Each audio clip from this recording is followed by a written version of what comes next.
Hello and welcome to this video. I'm in armour and I'm going to be talking about painting armour. Well, men in armour, men at arms, actually anything in armour.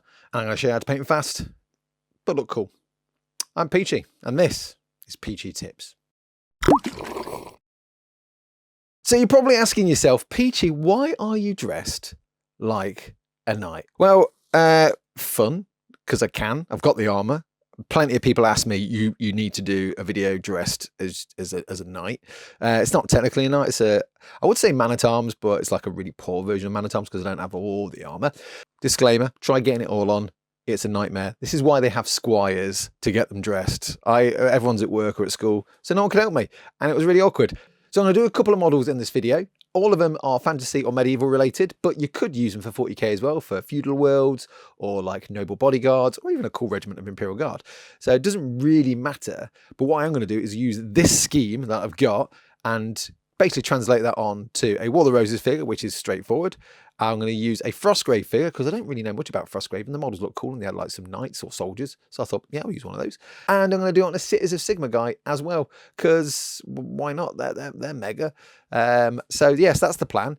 Now, one of the key things about painting things in armour with lots of cloth and other sorts of textures and materials going off is I think it's key picking the correct undercoat.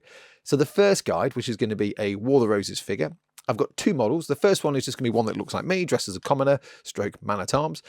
And that's going to be starting from a beige undercoat. So I'm using Xandri Dust here.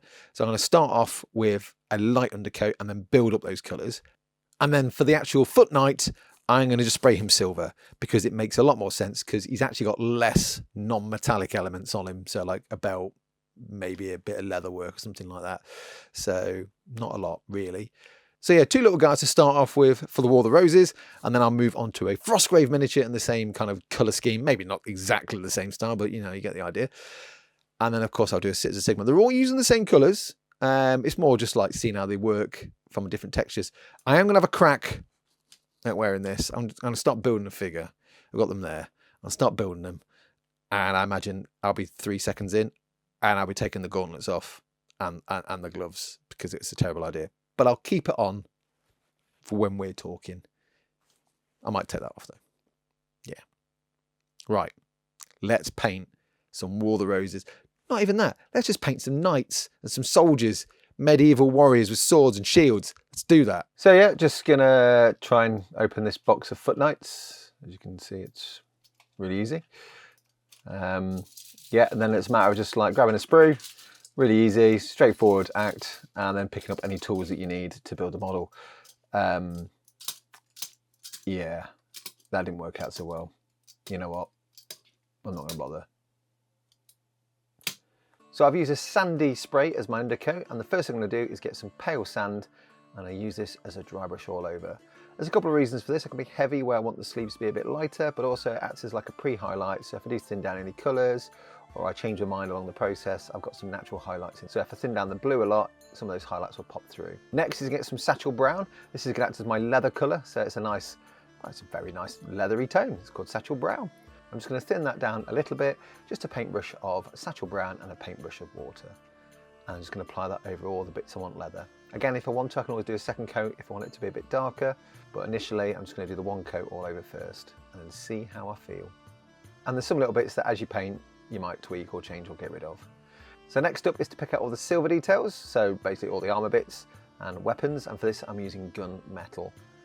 And just whip my way around. In places I might need to do a second coat, even with that light undercoat, sometimes you just need to do a second coat just because it looks a bit better. You don't have to worry about being super neat at this point because you can always tidy up in a bit if you do get any splodges. Get those creases picked out. It depends on the model, you might have different areas with different bits of armour. Then it's to pick out any white detail, so on the livery or tabard, I'm just going to pick out that using some Brigade Grey, so it's an off-white, so I've now got somewhere to go if I want to highlight. Again, it's a bit messy as you can see. I'll tidy up any bits of splodged later on, just not stressed about it. Then I get some Imperial Navy, that's going to be for all the blue tones. Really nice colour this.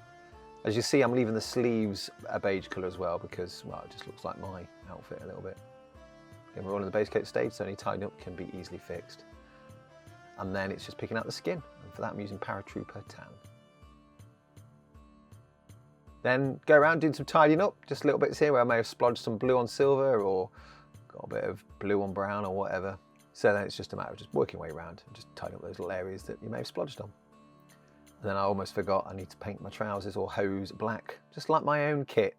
So I've got some black Legion, thinning that down, do a couple of coats if I need to, but we'll be doing a wash in a minute. And that's the great thing, as we do the wash, it hides a multitude of sins.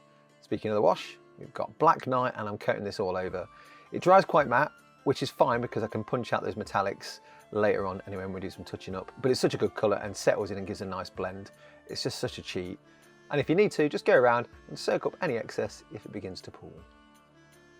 Then we're into the tidy up stage. So all we're going to do now is just work our way around all those colours we've base coated and then just add a little bit more punch to them if they look a bit wishy-washy from the shade. That will happen. So go around doing the white bits, the blue bits, anything that you feel just needs a little bit more punch here and there. Really helps like key areas like the tabard, the sleeves, really stand out on its own as well. For the sleeves themselves, I end up using some Tomb King tan, mostly just to layer over because actually that Xandri dust was a little bit too dark, so I wanted to lighten up a little bit, so I just layered it all over that, just leaving some bits in the cracks. Again, I could have done that before I washed it, but don't matter. Now I'm just going to get some leather brown and just add a little bit of extra lightness to those leather straps. I'm not going mad, just picking out areas there the light will catch, or it just needs a little bit of love. Don't tend to go too mad with the shoes, just pick out like the toes, probably some bits here and there. And just add a bit more glitter and shine to my metallics. I'm just going to go back over with gunmetal and just stab it on some of the raised areas, just where the light will catch. Really quick and easy way of doing it. And then tidy up the face. And then you can leave it at that and it's tabletop and you can just play games with it. However, I'm going to move on to doing some highlights. So here, just to give it that extra little bit of love, I'm going to get some matte white and just paint that over the white bits. Get some royal blue, highlight up all the blue bits. Again, just where the light's touching, not going mad picking out every edge, because you probably want to do like 30 or 40 of these guys, maybe more. And then I'm going to get some shining silver and then just do the same. Now when I highlight the silvers, I don't always do like edge highlights on silvers. I tend to just like splodge where the light's going to go. Same with the tidy up stage, and it's the same here as well. So like things like on the bowl of the helmet, I'll just like layer that. But then other bits like rivets and stuff, I might just pick out of a little edge highlight here and there. For the most part, the light catches it really nicely. And then if you need to highlight the face, not that this guy's got much showing. Next up is to make my Beaufort marking, and for this I'm going to use some inner light. So I'm just going to give myself a little grid. I've thinned down the paint a little bit as well. You could do this in the base coat stage, but you know, you might not want to, because you might not want to do it at all. The mono transfers this small. So yeah, just making myself a little portcullis grid, and then I just need to do some chains at the side. This is quite rudimentary as well, so I'll probably do this on everything I paint. That's supposed to be chains, just little dots. And there we are. Our foot soldier or man at arms is now done. Now I wanted this model to look like my actual kit from real life. I'm going to show you some images just so you get a bit of an idea of what I was trying to achieve with this figure. So the first thing I'm going to need is some trousers or hose, a shirt, a nice linen shirt, a waistcoat if you want to, obviously some shoes, some footwear, some smalls, key. Then there's the livery, look at that beautiful symbol. Then of course I need things like my purse, a feasting knife for, well, feasting. Then some gloves because it gets cold and also, you know, protect your hands. Then there's the gambeson, which is the initial bit of armour that I'm going to use. And you can see all those leather straps there for strapping on other bits of armour if you need to. Then there's a helmet, key, keep your brain intact. Then of course a breastplate to make sure your ribcage and your heart's safe. Then of course I need some greaves and cuisses to protect my legs. One for the left, one for the right. And then of course gauntlets to protect those hands because the gloves ain't going to do it. Bever for my neck, got a spear in my neck once, no lie. Then there's the sword and of course my buckler. Although my buddies in the Beaufort company often refer to it as a shield. I disagree. To speed things up for our foot knight, we're starting from a silver spray. Fairly similar to what we've done with the man-at-arms. We're going to start picking out those base coats. So I'm going to use some brigade grey for my livery. So I'm going to pick out the livery first here. So work your way around. Both the white and the blue. So again, using Imperial Navy for the blue, brigade grey for the white. You can always tidy up as well if you get those lines a little bit skew with. I often do that. Except there, look at that. That was fast and smooth. Nice one, Peach. Yeah, you might want to do a couple of coats as well. Then it's picking out all the leather details. For this, I'm using the aptly named leather brown. Again, there's going to be some splodging here. Not so bothered because I can tidy those back up before I start washing. Like here. And just a little bit And I almost forgot he's got a little tilting plate there as well, so I'm going to pick that out. And then it's getting that Black Knight and applying it all over. Again, like I said with the previous one, it's going to mat things down a little bit, but that's fine, I'm okay with that. It's going to go all over, and then all I need to do is just dry up a brush and then just remove any excess, especially around the tabard or livery, just in case it looks a little bit too blotchy. Then it's a matter of tying up those colours like we did with the Man at Arms.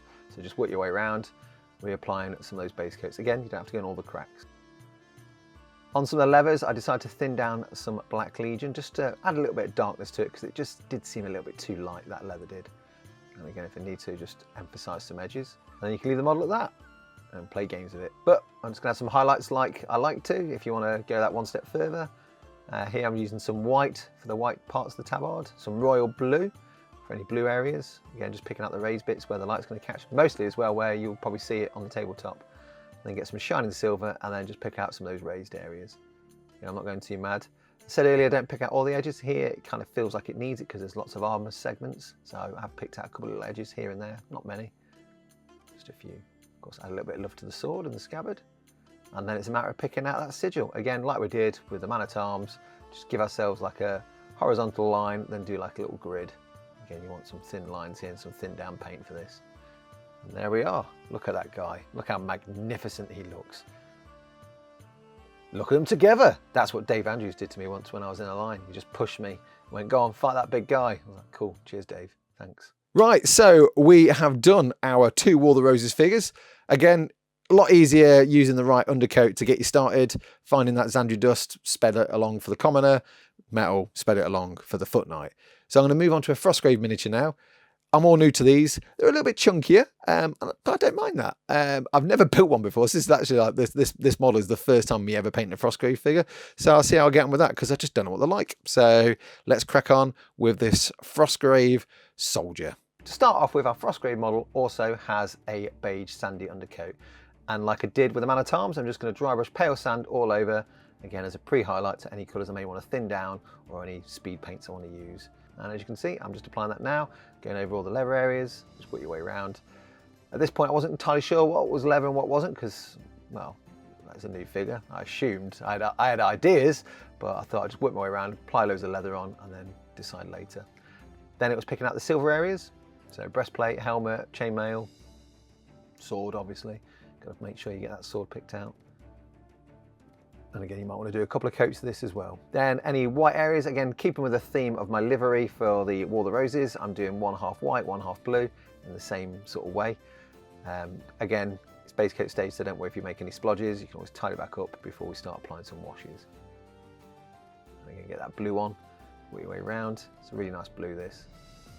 Big fan of the new Fanatic paints. Work your way around, all the tabard. Again, if you need to, do a second coat. And I thought I'd do a nice little split down the middle as well. Just thought it looked cool. It's a bit different, slightly different design of outfit. So just playing it by ear. And of course, pick out any skin details. And then I did apply a second coat here and there of Satchel Brown, just because some of it just needed a little bit more punch. And also it kind of tied up where I may have got a little bit of white on those straps as well. And I also picked some around his helmet where the straps are as well. And then I just coated it all in Black Knight. Classic Peach, just get a wash and apply it all over. It's a really, really nice way of getting a nice blend and highlights and shades on your models with a minimal effort. It's my favourite way. And, well, yeah, it's just quick and easy. And then just soak off any excess if you need to. Then it's a matter of just going around, tying up those raised areas. So the tidy up stage, my favourite stage. Sometimes I just leave it at that. I don't even bother highlighting, which is great for rank and file. So once you've done all the tidying up, you can just play games, get them based, sorted, and just in places work your way around, picking out any of the other colours like the blues if you need to as well. Kind of acts as your first highlight sometimes. Don't have to get mad though. On the jerkin, I did feel like this needed a little bit of a highlight, so I've just got some of that leather brown and I'm just like blocking out some of those raised sections of that padded armour. It's quite nice looking armour. A little bit shallow in places, but I'm not so fussed. Just going to pick out the raised bits. And then of course tidy up the armour itself, just to add a little bit more shine and bling to it, just so the light catches it when you're playing on the tabletop. And of course hide any mistakes you may have made, because that does happen when you're painting fast. And then if you're happy enough, you can play games with it, but we're going to move on to some highlighting like we've done with the other ones, get some white, pick out that livery. Do the same with the blue as well. Okay, just picking out the edges and also layer some of the larger flat surfaces. Sometimes with cloaks and cloth it can be quite hard to highlight because it's like you're not quite sure which areas to pick and which areas not to pick. So I just obviously let my brush sometimes do the talking, see how it feels. I'm going to get some of that shining silver and pick out the armour as well. Again, like I've done on the other ones, not going too mad picking out edge highlights on it, just so the light catches it. For the blade, I started quite neat at the top and then I just petered it out a little bit as I get further down the actual full of the blade, and I just did a couple of little scratches just so it looked a bit battered and used. I did feel the leather jerkin was a bit too bright with that leather brown. Not too much, I still wanted the highlights there, but I got some satchel brown, really thinned it down, and then just applied it over as a wash. Now for a final highlight on the blue, I could have just got a lighter blue, but I decided I've got some colours on there already, so I just got some lighter blue and some pale sand, mix them together. The pale sand adds a little bit of warmth to the colour, and then just use that as my highlight. And of course doing those little jagged highlights that I love and adore because it makes it a little bit tatty and battered. Now I'm just going to highlight any leathers using leather brown. Again, because I've already done a little bit of type with leather brown and then washed over with some satchel brown, this is going to give it a little bit more depth as well, so a little bit more transition. Again, don't have to go mad, just pick out the odd edge here and there if you need to. Do scratches if you want to, but whatever works for you really. And then it's on to the marking. Again, pretty much like I did with the other two. I'm just going to do that horizontal line and then do myself a little portcullis grid. I'm going to use the rivets either side as well as like the starting point for those chains that come down as well. So once I've got my grid sorted and add a little bit more punch to it, I will definitely use those rivets. And there we are, just a couple of little dollops on the rivets themselves and then a couple of little dollops underneath. As opposed to trying to sit there doing chain links, I just thought I'd just do little dots, it makes more sense. And I thought I'm going to add a key line of yellow to the actual blue tabard as well. I thought that looked quite nice. I know the Beauforts have that on a lot of their livery, so I thought I'd copy it. And there we are. That is our Frostgrave model painted in the colours of the Beaufort company. And you know what? I like it. It works. Definitely has a Bretonnian vibe, but I like it. So I've done the Frostgrave dude. I actually really enjoy painting him. It's a little bit different to what I'm used to. Like some panels feel a little bit flatter. It's very fantasy for sure, the style of armour. Kind of reminded me a bit of a Bretonnian man-at-arms, weirdly. I don't know why, when I was painting him and I was doing the colour scheme, I was like, that reminds me of a Bretonnian man-at-arms. But I enjoyed painting him. It's very different, and I've got a whole warband of them, so, you know, might do some more. But I'm going to move on to his Cities of Sigmar warrior now. Now, I've converted this one because I just like doing that. I don't tend to follow the box. And I use one of the Cavalier, the Knight heads on this guy. And I think I use the shield from the Knight as well. But most of it is just a Cities of Sigmar Freeguild warrior. So yeah, and I paint them in the exact same colour scheme that I've done already. Again, starting from a beige undercoat, I'm going to do exactly what I did with the Men-at-Arms and the Frostgrave miniature, and then just dry brush over with that pale sand. Just pick out those edges for highlighting later on. And as you can see, as I'm applying this satchel brown, you can see some of those highlights already punching out, so it just saves a lot of time. So all I'm going to do now is just move my way around on all the areas I want leather. Again, I've thinned this down, so it's like 1 part paint, 1 part water. And I can always add a second coat if I need a little bit more punch or it needs a bit more depth later on. And then any silver bits, like the armour, chainmail, sword, etc. is just going to be picked out with gunmetal.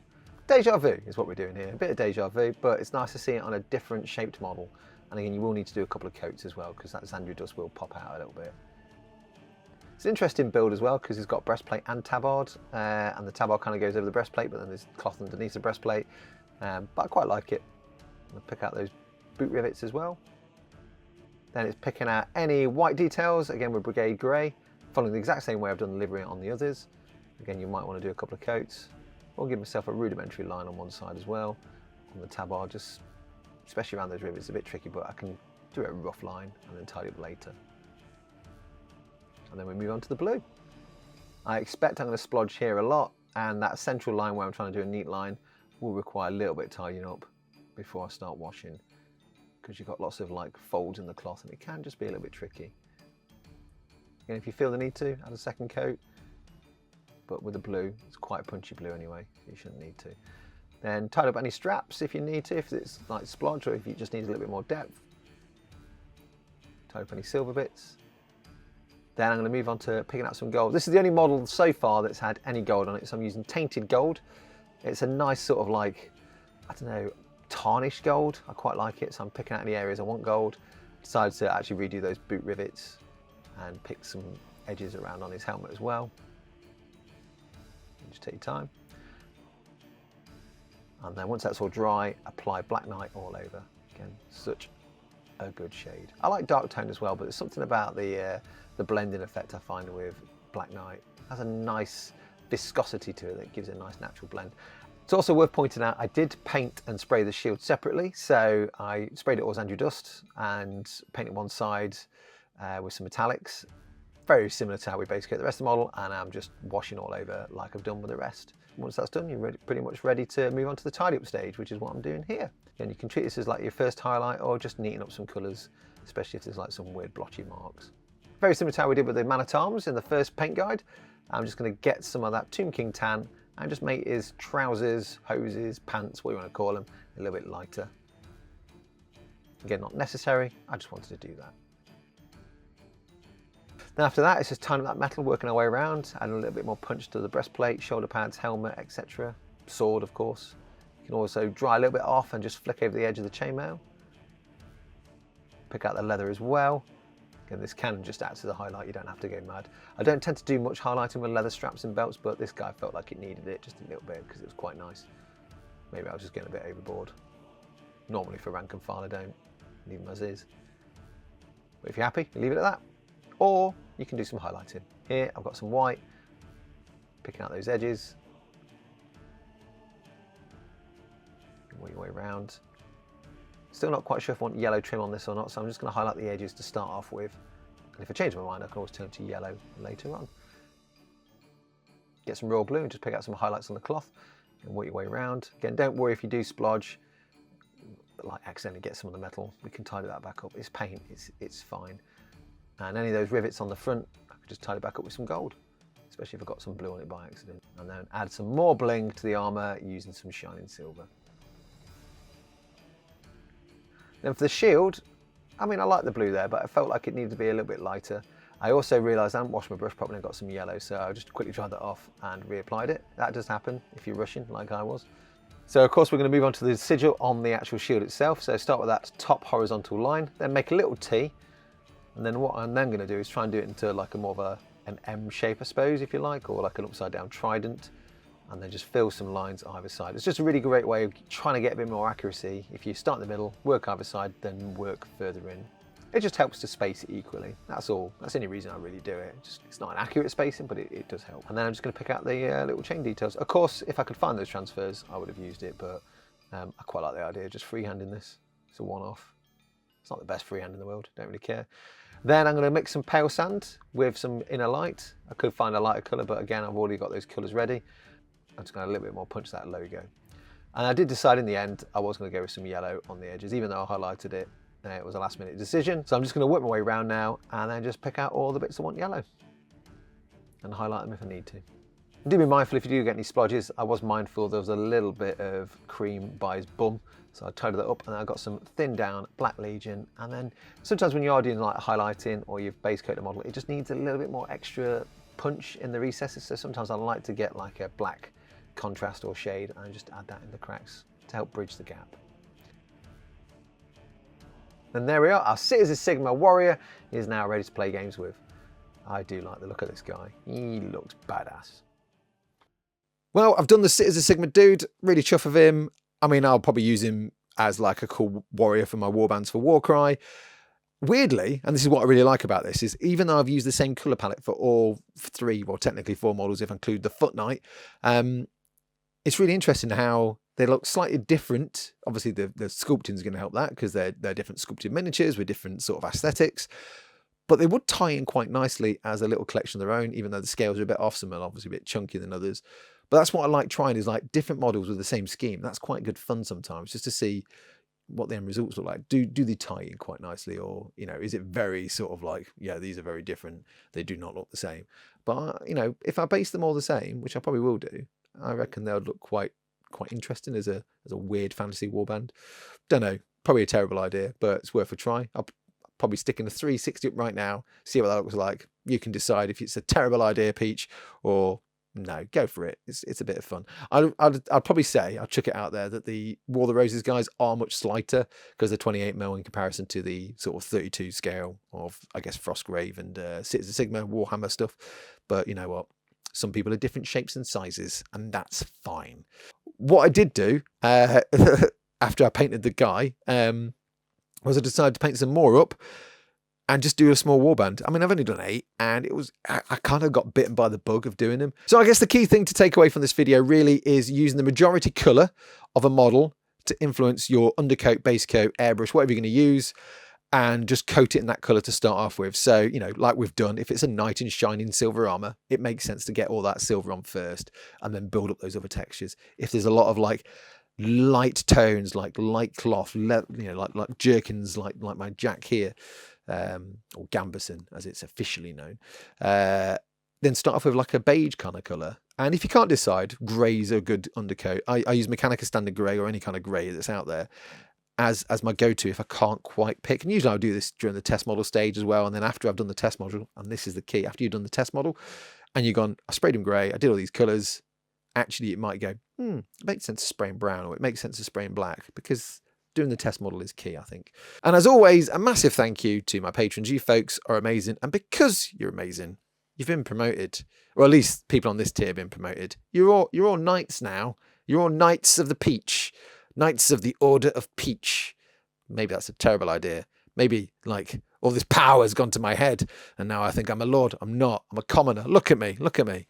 Like a lord's going to wear this. Where's my crown? Don't even have one. I could fix that though. Bit of kit bashing. Bit of sprue. I could make a crown. I could do that. Yeah, next video. I like that. Regardless, do consider liking and subscribing this video. Or 5 of you that are watching. Or 5 of you that are like, oh yeah, War of the Roses, that's my bag. I'm in. Click. But regardless, I love you all, and farewell.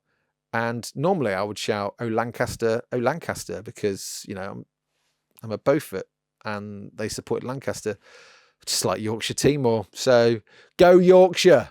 I know, I've got the Lancasterian flag and I'm shouting go Yorkshire. Woo, go Yorkshire. Screw you, Lancaster. Oh no, I'm going to get so much hate for that.